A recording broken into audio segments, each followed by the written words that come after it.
एक चीज होती है जिसे बोलते हैं ब्रांड थीम। अब यहां से तुम्हारी क्लास चालू समझो। तो ब्रांड थीम क्या होती है? बहुत से लोगों को ये लगता है कि ब्रांड थीम का मतलब होता है कलर कोड। मतलब सर ने बोला है कि फास्ट रैंकिंग का एक इंस्टाग्राम है मान लो, या कोई और एक ब्रांड है मान लो, सरदार पटेल एकेडमी है, डब्ल्यू टेक इंस्टीट्यूट है, उसका इंस्टाग्राम है, तो उसका अगर लोगो रेड कलर का है या ब्लैक कलर का है या रेड और ब्लैक का कॉम्बिनेशन है या मेजेंटा कलर है या बैगनी कलर है या सर्च एक्सटेंशन की थीम ग्रीन है, लोगो जो है उसका कलर ऐसा है, तो अब पूरा ग्रीन पे ग्राफिक्स बनेंगे। ऑफ कोर्स वो तो जो स्पेसिफिक ब्रांड का कलर है उस पे तो चलेगा ही चलेगा, उसके अराउंड ग्राफिक चलेगा ही चलेगा। लेकिन बहुत से लोगों का जो समझना होता है वो सिर्फ कलर तक होता है, कि सर ने बोला है कि ये कलर ऐसा होगा तो कलर ऐसा होगा। ये देखो सर ने बताया भी था कि ये कोड निकाल लेना ऐसे जाके, और जो सा कलर बने कोड का वैसे ही कोड कलर रखना और सारी चीजें उसी रंग में पोत के रख देना। प्रैक्टिकली मैंने ये नहीं बोला था कि सारी चीजें एक ही रंग में पोत के रख देना। मैंने ये बोला था कि भाई ऐसा है, इस चीज को समझने की जरूरत है तुम्हें, कि सिर्फ कलर का ध्यान तो प्राइमरी ऑफ कोर्स रखना ही है, लेकिन दूसरा एक चीज होती है जिसे बोलते हैं टोन। टोन का मीन है, जैसे कि सपोज करो मेरे पढ़ाने का या मेरे बात करने का या मेरे जीवन को जीने की एक शैली, एक तरीका, एक नेचर है।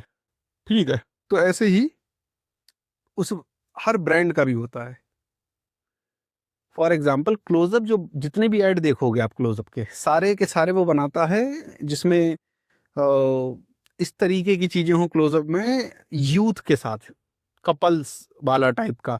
मेट्रो का भी 2-3 साल पहले मैंने देखा था। अभी जल्दी वैलेंटाइन डे से रिलेटेड आया था उनका क्लोजअप का ऐड, कि इससे दांत मांज के जाओ तो लड़की पड़ जाएगी। वो फिलहाल कोई लॉजिक नहीं होता है लड़की लड़की नहीं पड़ती है दांत मांजने से। हाँ, और अगर पटने वाली होगी तो उसका चांसेस ऑफ रिजेक्शन कम हो जाएंगे, क्योंकि अगर तुम्हारे मुंह से गंदी बदबू आ रही होगी तो थप्पड़ मार के वैसे ही भगा देगी वो ठीक है, लेकिन वो फिलहाल इस तरीके से रिप्रेजेंट कर रहे हैं। So basically they are trying to connect with the youth. ठीक है, ज्यादातर वो यूथ इंगेज ऑडियंस को इंगेज करना चाहिए। जैसे पतंजलि है, तो वो क्या करता है, वो अपनी इमेज, वो अपनी चीजें बहुत ऐसी रखने की कोशिश करता है जो आयुर्वेदिक हैं, जो जड़ी बूटियों से रिलेटेड हैं, जो देसी हैं। तो अब तुम पतंजलि के लोगों को लेके उसकी नाव बना दो, वो भी गलत है। लोगो है, उसका जो कलर है, जो उसकी थीम है, वो तो ध्यान में रखनी है ऑफ कोर्स, लेकिन उसके साथ साथ जो दूसरी चीज ध्यान में रखनी है, that is the tone of that particular brand, के वो किस टोन में बात करता है लोगों से, वो अपनी इमेज क्या बनाना चाहता है मार्केट के अंदर। समझ रहे हो? जैसे मार्वल स्टूडियो है, मार्वल स्टूडियो का साइंटिफिक फिक्शन से रिलेटेड मूवीज बनती हैं। जैसे हमारे यशराज साहब रहे, उनकी जितनी भी मूवीज थी सारी रोमांटिक थी, ज्यादातर शाहरुख खान साहब के साथ रही। जैसे संजय लीला भंसाली है, तो उसकी जितनी भी मूवीज बनती मोस्टली ये होती हैं राजा महाराजा टाइप वाली, बाजीराव मस्तानी हो गई और इस तरीके की सब। ठीक है, जैसे एस एस राजामौली है, एस एस राजामौली की बाहुबली आई थी, बाहुबली 2 आई थी, उनकी इसी ग्रेड पे आती है। जैसे RRR आई थी, वो भी एस एस राजामौली की थी। तो जब तुम उस डायरेक्टर की मूवी देखने जाओगे ना, तुम पहले से दिमाग में क्लियरिटी होगी कि भाई मैं किसकी देखने जा रहा हूँ। जैसे आनंद राय हैं, इनकी आई थी रांझा, रांझड़ा के बाद ये आई थी अतरंगी, अतरंगी के बाद तेरे इश्क में आई है। तुम तीनों मूवी उठा के देख लो, एक ही टेस्ट दिखेगा तुम्हें कहीं ना कहीं, लड़के को पेन में झूलते हुए। ठीक है, तो हर एक पर्टिकुलर ब्रांड का, हर एक पर्टिकुलर पर्सन का, ब्रांड कौन ओन कर रहा है? कोई ना कोई इंसान ओन कर रहा है। तो वो उस हिसाब से उसका टेस्ट देता है, उसकी एक टोन होती है, सिर्फ कलर नहीं होता है यार। बहुत से लोगों को के साथ प्रॉब्लम ये होती है, बहुत से लोगों को दिक्कत ये होती है कि वो सिर्फ और सिर्फ कलर के चक्कर में पड़ जाते हैं, उसका काम भी देखना चाहिए, वो किसी को कलर भी देखो, काम देखो, उसके बाद उसके साथ दोनों कंबाइन करके फिर एक हीरा दे दो। ठीक है। तो होना चाहिए कि क्या शायद होना चाहिए। अभी दो ही चीजें बताई मैंने कलर हो गया, टोन हो गया। ठीक है, उसका नेचर क्या है बिजनेस का, नेचर ऑफ बिजनेस क्या है। ठीक है, ऐसे करके इसे बोलते हैं पर्टिकुलरली। और बताता हूँ तुम्हें मजे की बात, जो इस और भी ज्यादा मायने रखते हैं। एक होता फॉन्ट। हर एक ब्रांड स्पेसिफिकली अपने लिए पर्टिकुलर फॉन्ट रखता है। ऐसा नहीं किसी भी फॉन्ट में घुस गए, कहीं भी भाग गए। फॉन्ट मतलब जिस अक्षरों से लिखा जाता है, जैसे ये जो लिखा दिख रहा है, इस लिखाई में और इस लिखाई में फर्क नहीं दिख रहा तुम्हें? तो ये अलग फॉन्ट में लिखा गया, ये अलग फॉन्ट में लिखा गया है। तो हर ब्रांड का एक फॉन्ट होता है। फॉन्ट का एक और अगर मैं प्रैक्टिकल बता पाऊं तुम्हें, तो फॉन्ट ये भी है। जैसे कॉम्पिटिटर्स लिखा है तो वो अलग उसमें लिखा है, होप अलग स्टाइल में लिखा है, तो ये अलग फॉन्ट है, ये अलग फॉन्ट है। लिखने का तरीका, styling of words basically you can say.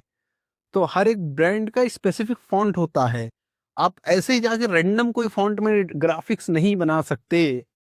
ये बहुत बेसिक फंडामेंटल हैं। ये सर कौन मतलब तय करेगा, मतलब डिजिटल मार्केटर या डिजिटल मार्केटर ही तय करेगा। और डिजिटल मार्केटर में भी अगर हायरार्की की बात करोगे, सपोज करो कोई कंपनी ऐसी है जहां तुम्हारी जॉब लगी, जहां पे तुम इकलौते ही डिजिटल मार्केटर बन के पहुंचे, तो वहां पे फिर तुम्हें डिसाइड करना पड़ेगा। सपोज तो हो नहीं सकता क्या? कि आपको सोशल मीडिया की मेंटेन करना है ऐसी हाँ, क्या क्या बात है, क्या बात है। ये वाला सवाल स्पेसिफिकली, मतलब ये तो इसने तकलीफ में बोला है कि ऐसा तो हो ही नहीं सकता कि मुझे सोशल मीडिया भी मेंटेन करना पड़े, एसईओ भी करना पड़े, ईमेल मार्केटिंग भी मैं ही करूं, ठीक है, उनकी सेल्स भी फिर मैं ही ला के दूं। इससे बढ़िया मैं खुद की कंपनी बना के ना बैठ जाऊं। ठीक है, लेकिन इन द इनिशियल टाइम बिल्कुल तुम कंपनी बना सकते हो। तो उसके लिए प्रोडक्ट्स कहाँ से लाओगे, फंडिंग कहाँ से लाओगे? तो शुरुआत में पहले काम करना चाहिए, ठीक है। तो एक्सपेरिमेंट करना एक्सपेरिमेंट करना है दूसरे पे करो। हाँ, एक्सपेरिमेंट करना है। सिखाने से पहले ये बोलते हैं कि आपको ना वो एक चीज में पर्टिकुलर अपना स्पेस बढ़िया बनाना चाहिए। मिड में, हाँ, वो मैं ही टीचर था जिसने बोला था। अभी वो कोई और नहीं था, उन्हें कि किसी और से भी पता कहाँ से बोलते हैं कि एसईओ में मतलब सब बोलते हैं एसईओ डेड है। एसईओ डेड है या एसईओ में करो? एसईओ डेड नहीं बोल रहा, डाइट डेड नहीं है, क्योंकि चलेगा, लेकिन शिफ्ट हो रहा है, चेंज हो रहा है, जैसे गूगल अपना फॉर्म चेंज। हाँ, तो तुम भी तो चेंज हो रहे हो समय के साथ। जैसा प्रिया तुम्हें आज से 3-4 साल पहले जानती हुई, आज तुम वैसे थोड़ी हो। ठीक है। तो फिलहाल नेचर ऑफ बिजनेस के ऊपर बहुत मायने रखता है। ओ लल्ला प्लीज इधर ही देखो। और फॉन्ट बहुत मायने रखता है, उसकी टोनैलिटी बहुत मायने रखती है। ये टोन बोल रहे हैं ना, टोन से मतलब स्टाइल बहुत मायने रखता है कि क्या स्टाइल यूज करता है वो पर्टिकुलर ब्रांड, किस स्टाइलिंग में अपने आप को रिप्रेजेंट करता है, ठीक है। और सिर्फ यहाँ तक चीजें, ये तो ब्रांड थीम की बात हो गई, इसमें भी बहुत सी चीजें आती है। एक होती brand style guide. Brand style guide का मतलब होता है कि उस पर्टिकुलर ब्रांड को स्टाइल देना, मतलब उसका एक फिक्स स्ट्रक्चर रहेगा। जैसे कि फॉर एग्जांपल मैकडोनल्ड, मैकडोनल्ड के अंदर क्या है कि आप जब जाओगे तो आपको कुर्सियाँ, उसका इंटीरियर, उसकी चीजें एक सर्टेन कलर थीम के अंदर दिखेंगी। कुछ भी नहीं चल रहा वहां पे, कोई किसी भी कलर में नहीं पुतवा सकता उसे। समझ रहे हो? आप जब जाओगे, कोई स्पेसिफिक ब्रांड पकड़ लो, ठीक है, बर्गर क्लब हो गया या जो भी ब्रांड होगा, जो उनका लोगो का कलर होगा, जो उनकी ब्रांड की स्टाइल गाइड होगी, उसी के अराउंड वो पूरा चल रहे हैं। चलना भी चाहिए। अब कोको काला है, काला दिखता है, अब हम उसको पीला से बनाइए तो दिक्कत हो जाएगा ना सर, हेड तो उसके अराउंड वैसा ही दिखाना पड़ेगा हमें। अब इससे तुम्हें सबको क्या शिक्षा मिली, वो बताओ? कि किसी भी बिजनेस का अगर हमको डिजाइन करना है तो कौन, तो पहले एनालाइज करना पड़ेगा वो बिजनेस किस बेस पे है, वो क्या रिप्रेजेंट कर रहा है, सर उसका लोगो कैसा है, सर उसका नेचर समझना पड़ेगा था सर। बिजनेस के काम करें, बिजनेस के लाना सर, इसके दिमाग क्या बोल रहा है, क्या कर रहा है, सामने वाले क्या मांग रहे हैं कि हम क्या डिलीवर। सेम टाइम लाइट का ही है, तो लाइट में अब वो वहाँ पे मेंटेन कर रहा है लाइट कहाँ कहाँ यूज हो रहा है, कैसे कौन सा कलर दिखाना है, कौन सा घर दिखाना है जिसमें लाइट ज्यादा यूज हो रहा है, इनका लाइट है कैसा है। भैया सोशल मीडिया की बात कर रहे हैं हम लोग, बिजली के खंभे लगाने नहीं जा रहा है। सोशल मीडिया तभी तो मतलब रन करेगी, एड रन करेगी, तो एड में दिखाएंगे क्या, दिखाएंगे तो वही। देखो बिल्कुल सही बात है। और कंटेंट के बहुत लेवल्स होते हैं। जैसे कि एड वाला कंटेंट अलग होता है, जैसे पीके मूवी नहीं थी, उसमें कहते हैं खावे का कपड़ा अलग है, खिवाए का अलग है, ठीक है, तो सोने का अलग है और भागने का अलग है। तो हर चीज़ के लिए सोशल मीडिया में भी वैसे ही कुछ है। करोजल बना रहे हो तो डिफरेंट सेट्स ऑफ रिक्वायरमेंट होंगे, जब तुम एड्स के लिए करोजल बना रहे हो तो डिफरेंट सेट्स ऑफ रिक्वायरमेंट होंगे, नॉर्मल पोस्ट के लिए करोजल बना रहे हो तो उसमें डिफरेंट सेट्स ऑफ रिक्वायरमेंट्स होंगी। हैं, ये कैसे पता चलेगा? अभी अभी बताते हैं तुम्हें।